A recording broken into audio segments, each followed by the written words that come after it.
Hello everyone and welcome to this review. In this video we're going to be reviewing Tales of Zestiria for the PC. The game is also available for the PS3 and the PS4 and was produced by Bandai Namco and was released in the year 2015. Well, without further ado, let's get on with the review. Okay, the game's story is going to be a little hard to explain because the game that came after this was Tales of Berseria, which is a prequel to this that was set around 1,000 years ago in the past. Now, if I'm being honest about this, you have a choice right now. You can either play this game right away and then find a lot of stuff won't make sense or just seem rather out of place, or the best way to really understand this story is if you play Berseria first before playing Zestiria, or else when you play Zestiria a lot of things will be missed, such as Mikilo's bow and its origins, because right near the end of Berseria you find one of the Malakim holding the bow it uses.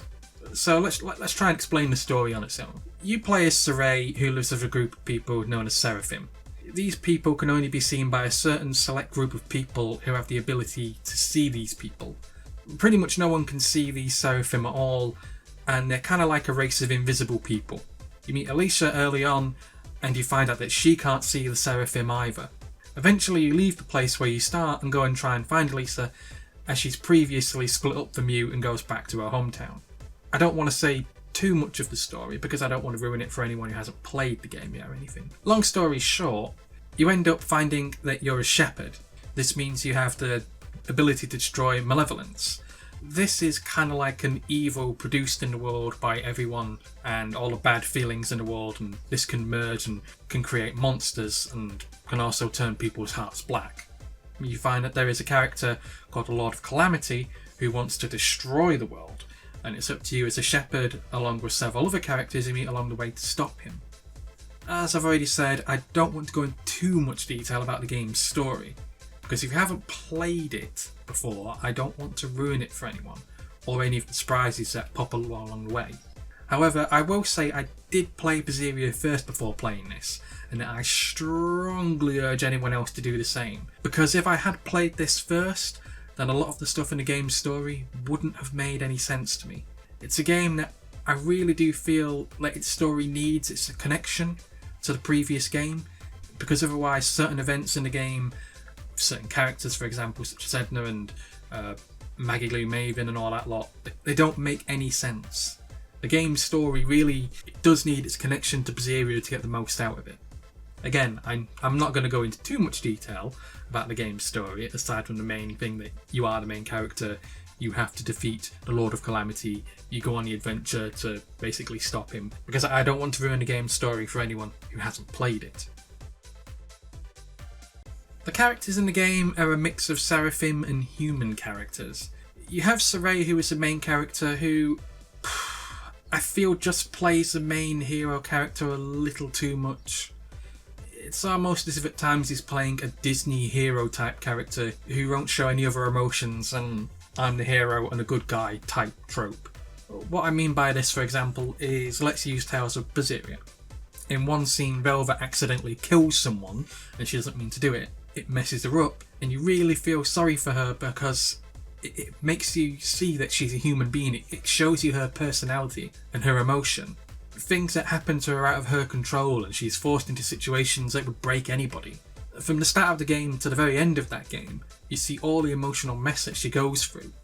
You don't really get any of that with Saray. Even right at the very end of the game, he just comes across as self-righteous. I personally didn't find myself feeling anything at all for Saray, such as a character and even as the main character. He kind of comes across as a bit hollow. The rest of the characters all have their own personality, but I also feel as if a lot of these characters fall rather flat too. Edna, for example, feels as though she's kind of missing something. It's hard to explain, but her interactions with the other characters, they don't feel very solid. Like, I feel as if she could leave the party at any second because she never comes across as actually being bothered about being there. Mikilo is essentially Saray's brother and stands by him in the choices he makes, so if anything he kind of comes across as a slightly watered down version of Saray. You have Alicia, who joins the party for a limited time. She kind of comes across as one of the few characters that actually have emotions as she goes through a lot of stuff during the game. However, the downside to this is that sadly it kind of comes across as quite political. She at least feels as if her character has some fleshing out to her, at least so. You then get characters like Rose and Layla, who both sort of come across as the funny ones in the group. I did like their interactions between each other and how both would be serious one second and then silly the next and vice versa. I feel like you're only ever told half of Layla's story, however. It feels to me at least that at the end of the game, you never really told her full story. It never really feels like her character arc is fleshed out that much. The same goes for Rose as well, and especially with the whole situation with her and Denzel that happens halfway through the game, that introduces new characters, but then it doesn't really explain who they are or what they're actually doing there, or various other events that just take place. It seems to happen without any explanation, and, well, again, just doesn't really make a whole lot of sense. Even Denzel himself never really gives much out about his character or his arc. It just feels like these characters are all kind of, they're missing something that's not really put into the game, and I don't really want to get onto how they flip-flopped with Zavid's character. He goes from one character in one game to being completely the opposite in the other, and not really explaining why. Gameplay for this game is repetitive, and I really mean repetitive. For starters, let's talk about what happens when you leave the small village you live in at the start. Once you leave that area, you find you're in a huge open plain and you have to walk a very long way to the main city. During that time you get into lots of battles, and you get to the city and you do a fair amount of walking once around there as well. You then leave the city and do a fair amount of walking from one end of the map to the other. This seems to continue through most of the game, where it wants you to travel from one end of the map to the entire opposite end of the map, and then travel back from point A to point B and back to point B to point A. And even at the very end of the game, when you can fast travel to certain locations, you can't do this with everywhere, and you end up having to fast travel to one place and then walk ages to the next location that you can't fast travel to. You end up doing a serious amount of walking in this game, and it becomes really annoying really quickly. You go from point A to point B, then going back to point A, only for you to be told to go back to point B, and then to return back to point A, please. It becomes rather frustrating quite quickly. The battle system isn't much better either. As I mentioned previously, I played Berseria first, so when I booted up this game and started the battle, wow, was I in for a shock. Okay, let's see. The best way to describe the battle system is disappointing. You essentially just mash X for attack and wait for a meter to recover so you can then mash X for attack again. You have a few elemental moves you can use, but these only become available during later in the game once you've merged with some of the Seraphim characters. So basically, during the start of the game, it's just a case of bash button X constantly, and this goes on for rather a long period, and the game progresses quite slowly. To use an example, let's take Tales of Zestiria. When I played that battle system at first, I enjoyed it, and it got better, and it got more enjoyable very quickly. The battle system in this game, however, starts bad, slow, and stays that way for a seriously long time. I had to get halfway through the game before the battle system in this started to get half decent. Here's the funny thing about this. The game's got a lot of mixed reviews and a lot of people blame the story and the battle system, and I've come across people time and time again who defend the game's bad battle system. I honestly can't understand these people, because it's like being given something crap and then you saying it's alright. And then the person who gave you that crap thinks that because you said it's okay, that means they can give you more crap and keep giving you crap instead of giving you something good. This is kind of why we keep having those god-awful Michael Bay movies or awful feminist-empowered Star Wars films. We just have to face it. The game's story isn't great, the game's battle system isn't great. You cannot defend something like that. That's why thankfully Namco listened to all the criticism that this game got, and they improved upon it when they made the next game. But this game as it is, the gameplay, it does feel as if it needs a lot of improvement. It's bearable, but I found it hard to enjoy. The game's graphics are very nice and have a really good anime style design. I was playing the PC version of the game, however, and I did have everything set to 60 frames per second, and I didn't come across any graphical glitches or anything like that during my playthrough. The PS4 version is essentially the same and looks the same, while the PlayStation 3 version looks slightly more grainy in places and some colours look ever so slightly washed out in comparison. There's not as much anti-aliasing in the PlayStation 3 version as well, so textures look grainy and pixelated on things such as patterns on clothes and walls. I found everything ran smoothly and the animations were fluid. I didn't come across any parts where arms magically teleported into people's heads or legs accidentally teleported into people's feet or whatever. Everything seemed to run fluidly. I found I didn't really suffer anything like slowdown or lag at any point. In fact, come to think of it, I don't think I really experienced... I think I did experience it once. However, I think this was because of the graphics card I was actually running at the time, because I have 3 gaming computers, and the computer that I was running on where I experienced this situation was where I was playing on my GTX 670 card. I think if I played this game with my MSI 970 card, I don't think this would have happened.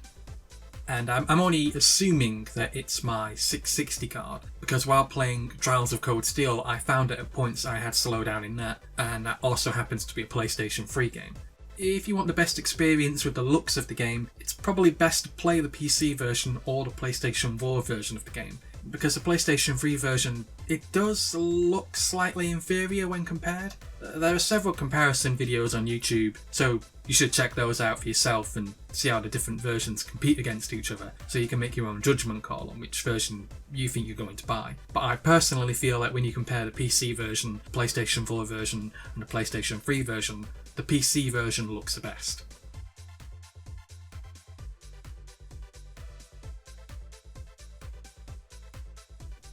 Zestiria's world itself comes across as rather glum, with a lot of characters being rather gloomy and locations that just seem to connect to each other without any overlay going on. The world is rather big, but again, as I mentioned previously in video, that is sort of a downside considering all the walking and running around you end up doing. There are lots of characters placed throughout the world, and various locations in the world can seem a tad out of place, and others I feel just kind of feel as if they've been rushed and don't flow with the story. It is hard to explain unless you've played the game or are playing the game, and then it feels as if places are just put there rather than actually having a point to them, such as having an odd market stall on this bridge you come across later on in the game, but it's placed between a desert on one side, and on the other side of the bridge it's full of monsters. So who is ever going to go to this market town? If you played Berseria first and then played this, then you realise locations from Berseria in Zestiria. This story takes place 1,000 years after the events of Berseria, and while travelling through this game, you go to locations that were in that game, which have changed dramatically. Some places such as a swamp are still there, and a watchtower, but it's now in ruins. Other places which were small towns in the previous game are now big bustling cities. So again, it's best to play Berseria first, so that when you play Zestiria, you know just how much of the world has changed in 1,000 years. So, should you buy Tales of Zestiria? On its own, no. Cannot recommend it on its own, because it just falls flat. The game has a bad reputation for being the worst Tales of series game, which if I'm honest, I feel is quite hard. To begin with, I played Berseria first, and that really did help me with this game.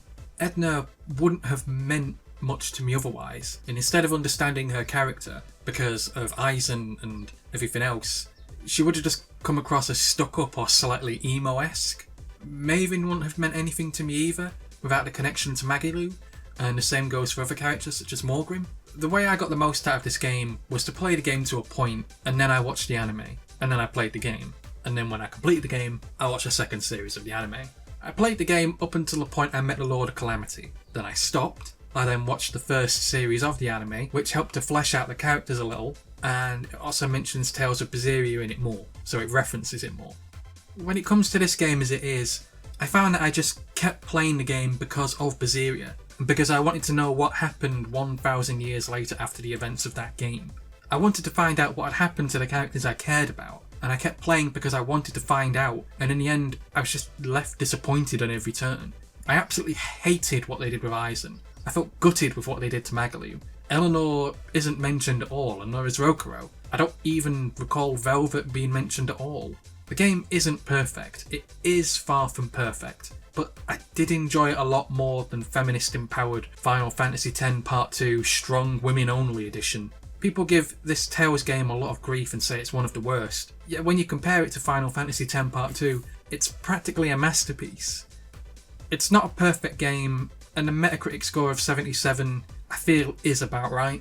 When it comes down to it, it's up to you, the gamer, to decide if you think this game is good or bad. But on my own personal experience, I can honestly say that if it wasn't for me playing Berseria first and wanting to find out what happened 1,000 years later, then I probably would have given up on this game about 30%, 40% way through playing. A lot of the time the characters and the story can be quite difficult to stomach. Really though, as a standalone game, it does fall rather flat. It's up to you to decide whether you feel it's a good or a bad game. If I'm being honest, I think it's a very low average on its own merits. But when compared to the other game, Berseria, it does help it. But without that help, I feel the game, it's not that great. If you are going to buy the game, I would only recommend buying it on sale. I wouldn't pay no more than about $10 for it, possibly. If you can find it cheaper anywhere else, I'd say go for it. If you are going to buy the game, I would recommend only buying the game if you can find it on sale. And if you can find it on sale, don't pay more than about $10 for it. Because anything else, I just feel is asking a bit too much for what this game gives you. What it lacks in giving you, as it were. Well, that's the review, guys. Thanks for listening, watching, and please subscribe.